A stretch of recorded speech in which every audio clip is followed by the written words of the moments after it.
Aujourd'hui devant vous, je m'engage, sous cette nouvelle loi, le droit à la libre circulation de tous les canards, de toutes les poules, de toutes les oies et autres palmipèdes, même fécondés hors de France. Car si nous voulons une république plus grande, plus forte, il faut une république en marche pour tous. Crème. Chaud pour des nuggets? Allez. Allez.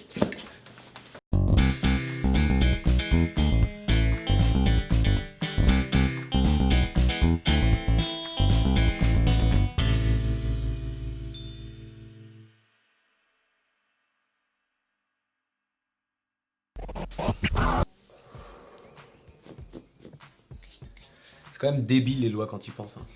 Non, c'est pas débile, c'est absurde. Ouais. C'est pareil, non? Non. Toi, t'es débile. Et le fait que tu comprennes pas que tu le sois, ça c'est absurde. Tu comprends? Non, mais voilà, les lois, il y en a des très bien, sinon tu serais pas là aujourd'hui. Le problème, c'est pas les lois, c'est les personnes qui les appliquent. C'est aberrant. Ça, c'est comme le droit de vote des femmes à la libération en 68. 44.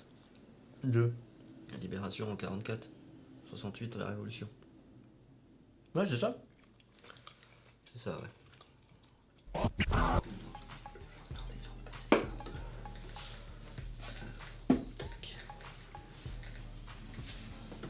Tu vois, par exemple, à Paris, chacun chez soi doit avoir une botte de foin en cas de passage du roi à cheval. Leur absurde, là.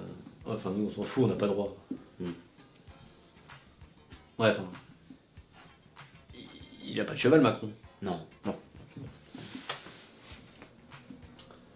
Ça sera pour Brigitte. 2. Le foin. Ah, parce qu'il la monte. Ah. Ouais. Tiens, regarde ça. En Argentine, une femme à forte poitrine ne peut pas exercer le métier d'enseignante car ça nuirait à la concentration de ses élèves. Je vais me dire, nous, on avait une prof de français, elle s'appelait Madame Bobise. Mais comme elle avait une paire de... hein, voilà, on l'appelait Madame Boubise. Madame Boubise. Ah, ça n'a pas fait ton éducation sexuelle pour autant, hein. Enfin, mon éducation sexuelle, je sais pas, mais... Encore maintenant, tu vois, quand je me tape une petite queue... Ah non, non. Madame Boubise. Ah, tiens, tu vois, à Paris, une poubelle est considérée comme une arme mortelle. Comme les cendriers, d'ailleurs. Et du coup, on peut dire que les Parisiens ont peur de se faire descendre. Descendre. Sinon, aux Folies, j'ai un de mes clients qui m'a dit... Bah alors bon, ça vaut ce que ça vaut, je sais pas s'il est vietnamien ou cambodgien, mais dans son pays, la masturbation est punie de peine de mort. Décapitation, même. C'est en Indonésie, ça. Ouais. Non, rien que d'y penser, ça me... Ouais, perdu la tête depuis longtemps, toi, là-bas, tu m'étonnes. Tiens, regarde celle-là. En Australie, il est interdit de filmer une éjaculation féminine pendant les pornos. Et sinon, t'as pas un truc qui tente pas autour du cul, non? Parce que... Je sais pas, mais c'est con, quoi. Puis c'est beau, une femme. Je veux dire, c'est elle qui porte la vie, qui donne la vie. C'est elle qui nous accompagne dans nos fantasmes les plus enfouis, les plus profonds. Puis elles sont bonnes, quoi. Bah ouais. Forcément. Non, j'avoue, hein, t'as une culture qui frise le nez. Hein. Ça, mais alors, quand il s'agit de cul, on passe à un level au-dessus, quoi. Non, là, j'avoue, respect.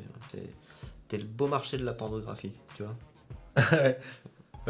Oui, c'est un scandale, monsieur El Kabash. Pourquoi tu me fais Georges Marchais? Bah parce que tu... Beau marché. Le musicien, le poète du XVIIIe siècle, qui a libéré la parole libre à la Révolution. Insolent. Non mais Figaro, Barbier de Séville, Figaro. Figaro, je connais. Ah, Figaro, tu bah, connais. Figaro, je connais quand même. C'est quoi?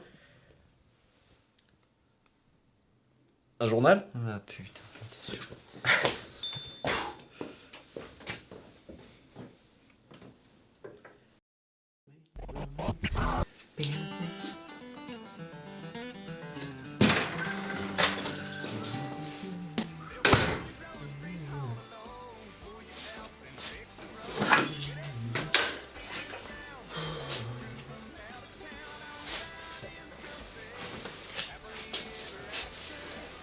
Ça va? Non, c'est moi ça.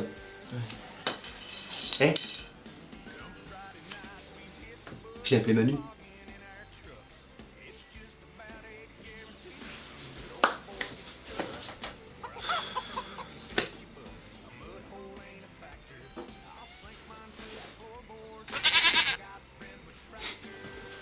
C'est Brigitte ça.